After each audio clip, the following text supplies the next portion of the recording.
I need to tell you about these. Damn.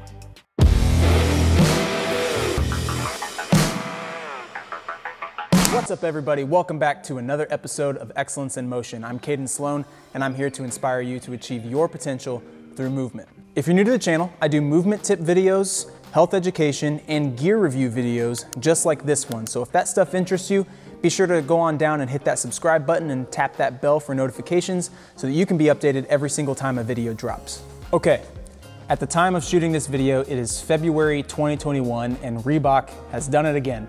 They've released a new version of the Nano, and like every single year before, it has captured my heart, and I've gotten one in my possession that I'm going to do a first impressions video for, to let you guys know what I think about the shoe right off the bat, from the unboxing to initial wearing, so that if you're on the fence and you're thinking about buying the shoe, or if you don't really know much about it, hopefully this can be helpful for you and help you determine if you want to purchase one, or maybe just wait till they go on sale and wait a little bit while longer.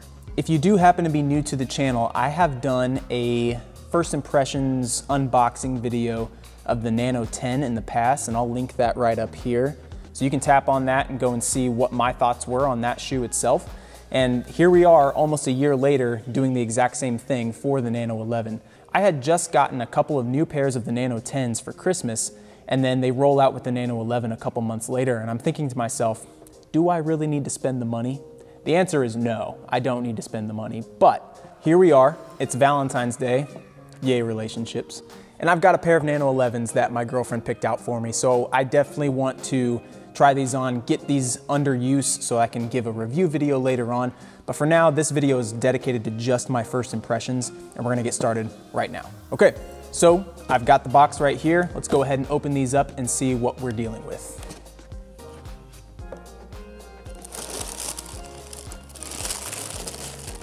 So you guys can see that I have the white and gum Nano color option for the Nano 11. These, from initial pictures, were my favorite color option, and I was pretty clear in expressing that I love this colorway, and she picked out the right one.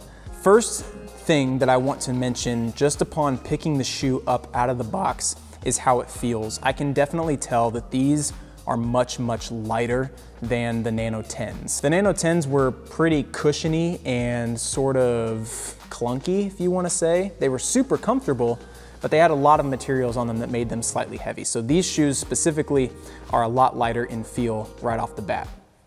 You notice that when we check out the side, you can tell that it has a very firm sort of outer material that kind of leads up into the back of the heel counter. This is where they have the Nano 11 branding, or X1 branding, if that's what you want to say. They've got the black Reebok logo listed right here on the back side. And you can see how this is a hard material that kind of forms down into the bottom portion of the front of the toe box, where you see some Reebok logo branding here, and then Float Ride Energy branding on the bottom of the shoe.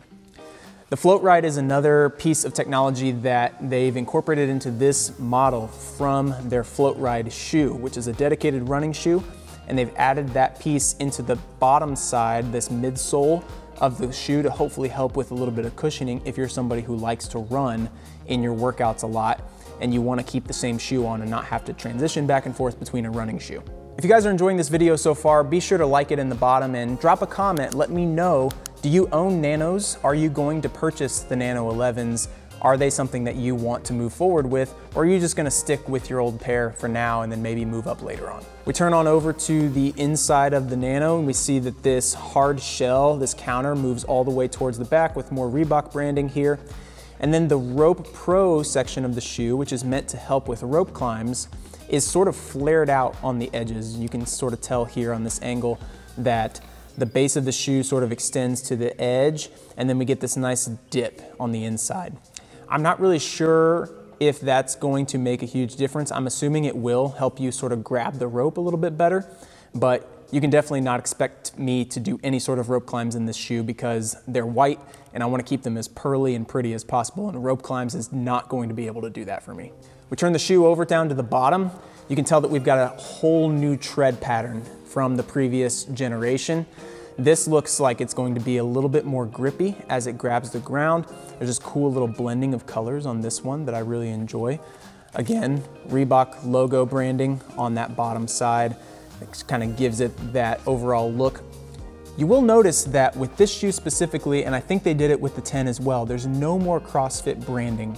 Reebok and CrossFit ended their partnership recently, and the shoe is branded now as the official shoe of fitness, but there's no association with CrossFit. So for those of you who want to use the Nano because it's associated with CrossFit, that's not anything anymore, but this works for all types of fitness activities, not just for functional fitness.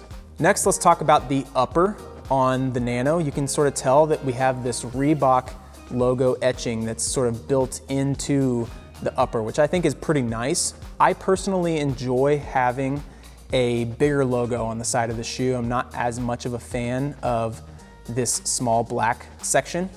So it works on this shoe, but the other colorways I'm not as much of a fan, but I really like the way that they've incorporated that subtly in there.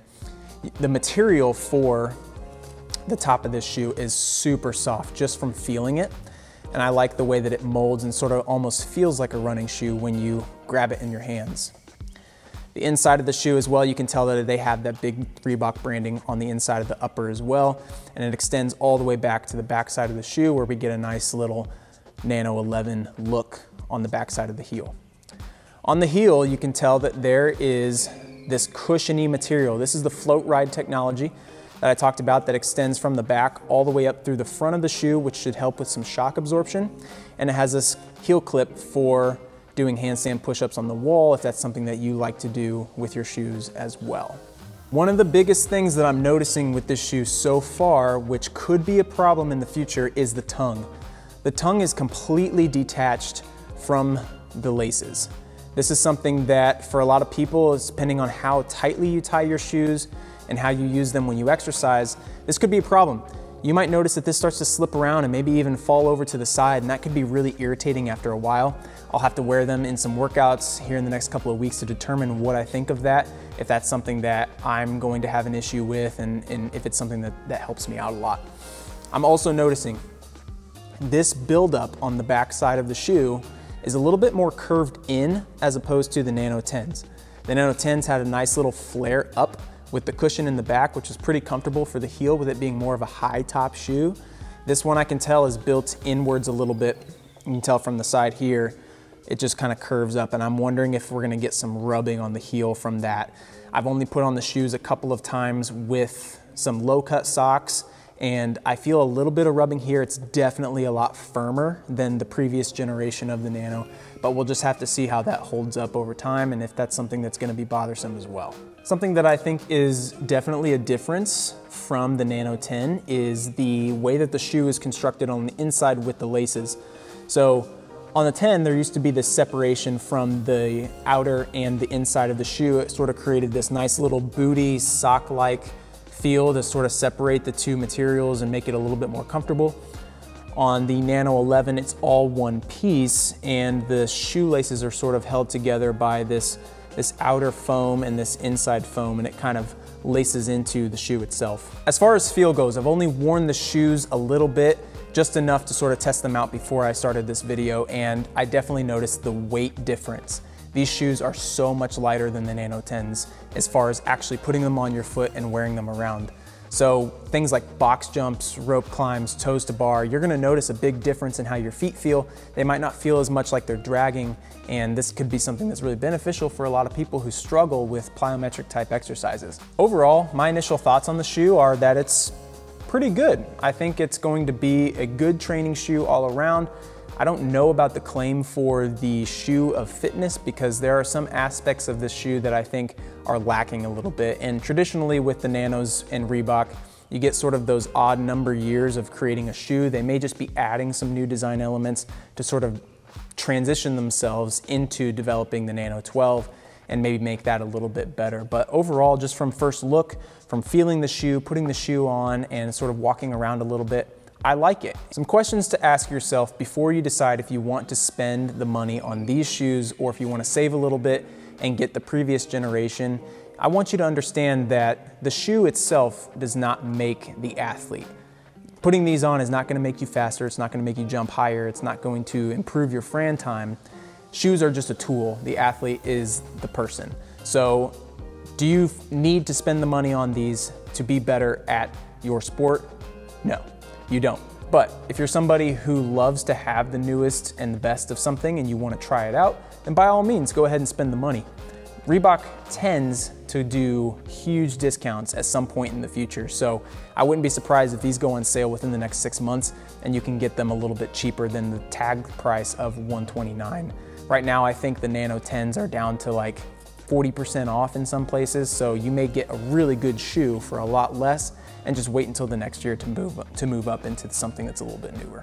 Okay guys, that is my brief first impressions of the Nano 11. Hopefully this was a little bit helpful as far as getting you on the right track in thinking about, is this something that you want to purchase in the future? I'm gonna try to review these over the next couple of weeks, post a video about that so you can get some ideas about what a real world use looks like for the Nano 11s. I will not be reviewing rope climbs. I will not be reviewing handstand push-ups because I don't wanna mess them up. But as far as plyometrics and running and all those sorts of things, I'm gonna try my best to try to incorporate those and give you a real user's experience from someone who's an average fitnesser. So if you're average and you don't need a professional's opinion, be sure to stick around and see that one next time. So that's it guys. If you want to learn more about some of the other tech reviews and gear reviews that I've done on the channel, be sure to click on this icon over here to check those out. And until next time, do good things and don't forget to move. I'll see you guys then.